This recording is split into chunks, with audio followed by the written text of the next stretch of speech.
কেরলে ফের প্রাণঘাতী ব্রেন ইটিং অ্যামিবার আতঙ্ক।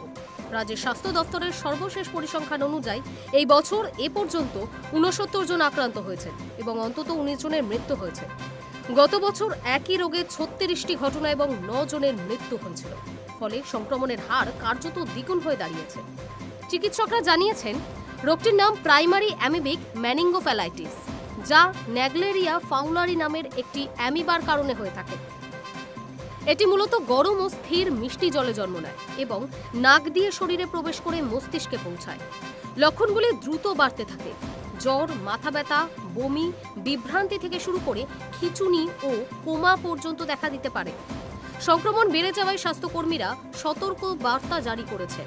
পরামর্শ দেওয়া হয়েছে পুকুর, নদী ও অনিরাপদ জলে সাঁতার এড়াতে, নাক ঢাকার ব্যবস্থা নিতে এবং জলের ট্যাঙ্ক বা কুয়োতে নিয়মিত ক্লোরিন ব্যবহার করতে।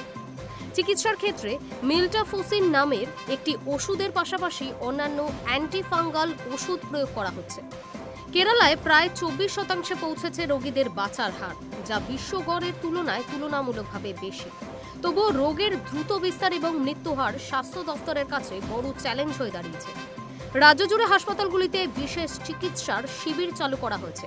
কর্তৃপক্ষ জানিয়েছেন, উৎস চিহ্নিত করা কঠিন হওয়ায় প্রতিরোধমূলক পদক্ষেপই এখন সবচেয়ে বড় ভরসা। Hi news network.